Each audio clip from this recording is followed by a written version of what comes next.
Tya Katonda.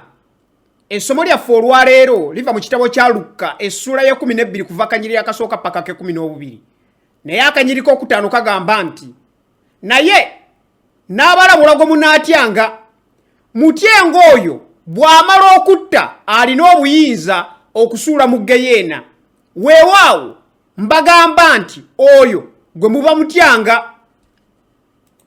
Ebiseera ebisinga tusisinga n'abantu abatya ebintu bingi. Abamu batya abantu bannaabwe, abamu batya okufiirwa omulimu, abalala batya ku kiki ekinaababaako mu biseera eby'omu maaso, ate abalala batya endwadde, n'abalala batya abatujju n'ebirala bingi. Bwe twekkaanya obulungi abantu nga bwe bweyongera okutya ebintu ebyo, ekyewuunyisa waliwo okutya kumu okukendedde, kwe kutya Katonda. Okutya Katonda kukendedde mu nsi yonna. Ekyewuunyisa okutya Katonda kukendedde ne mu kkanisa.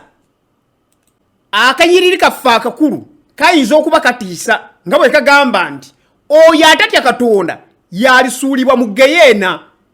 Eri abo abatali bakkiriza okutya Katonda kwe kutya okusalira kwa Katonda ne Geyeena. Wabula eri abakkiriza okutya Katonda kintu kya njawulo. Kubanga okutya kw'abakkiriza ekyo kibeera kussa kitiibwa mu Katonda. Naye lwaki tulina okutya Katonda? Ekisooka, okutya Katonda kiragiro. Ekitabo ky'Obubuulizi essula ya 12 akanyiri ke 13 kagamba nti otyanga Katonda okwatanga ebiragiro, kubanga ekyo bye byonna ebigwanira omuntu. Ekyokubiri, okutya Katonda kuleeta amagezi. Engero essula esooka akanyiri k'omusanvu kagamba nti mu kutya Mukama okumanya mwe kusookera. Ekyokusatu, okutya Katonda kutukuuma okuva ku bibi.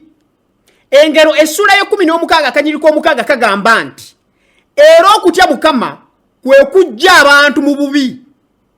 Ekyokuna, okutya Katonda kuleeta emikisa. Zabuli essula ya 10:12 akanyiri akasooka kagamba nti alina omukisa oyo atya Mukama, asanyukira ennyo amateeka ge. Nsaba olwaleero ofune ekisa kya Katonda eyawaayo omwana we ku bwereere ku lw'ebibi byaffe. Bayibuli egamba nti akkiriza omwana alina obulamu obutaggwaawo, naye atakkiriza mwana taliraba bulamu, naye obusungu bwa Katonda bubeera ku ye. Yokaana essula ey'okusatu akanyiri ka 3:6 bw'egamba. Amiina.